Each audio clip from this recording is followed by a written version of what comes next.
ہم کریں گے ہر مظلوم کی حمایت۔ بسم اللہ الرحمن الرحیم۔ السلام علیکم، میں ہوں حرین فاطمہ اور آپ دیکھ رہے ہیں حمایتی نیوز HD چینل۔ نظر ڈالتے ہیں آج کی اہم خبروں پر۔ وفاقی محتسب سیکریٹریٹ سکھر کے ریجنل سربراہ سید محمود علی شاہ نے اور محبوب علی جاگیرانی سکھر الیکٹرک پاور کمپنی کے 35 کیس اور 1 کو تاریخ دی گئی۔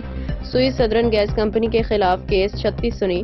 عوامی شکایات کے ازالے کے لیے سرکٹ ہاؤس لاڑکانہ میں سماعت کی۔ اجلاس میں لاڑکانہ اور گردنواں سے شہریوں کی بڑی تعداد نے شرکت کر کے بجلی اور گیس کی خدمات سے متعلق اپنی شکایات پیش کیں۔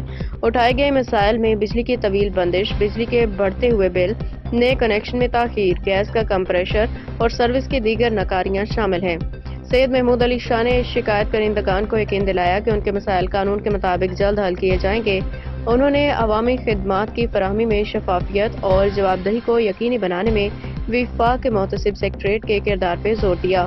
سماعت کے دوران سیپکو سرکل لاڑکانہ کے صدر الدین شیخ، اسسٹنٹ کمشنر اور SSGCL لاڑکانہ کے سعید احمد کوریجو، ڈپٹی مینیجر بلنگ اور نمائندے بھی موجود تھے۔ شکایات کا فوری ازالہ کرنے کی ہدایت کی۔ علاقائی سربراہ نے معیاری زندگی کو بہتر بنانے، عوامی اطمینان کو یقینی بنانے کے لیے ایسے مسائل کو حل کرنے کی اہمیت کو اجاگر کیا۔ وفاق کے محتسب سیکریٹریٹ عوام کو ان کے تحفظات کا اظہار کرنے اور انصاف کی بروقت و مؤثر فراہمی کو یقینی بنانے کے لیے ایک پلیٹ فارم فراہم کرنے کے لیے پرعزم ہے۔ شہریوں کی حوصلہ افزائی کی جاتی ہے کہ وہ اس اقدام سے فائدہ اٹھانے کے لیے اپنی شکایات کو سامنے رکھیں۔ سلیم سرفراز کی رپورٹ۔ اب تک کے لیے اتنا ہی۔ مزید خبروں اور اپڈیٹ سے باخبر رہنے کے لیے دیکھتے رہیں حمایتی نیوز HD چینل۔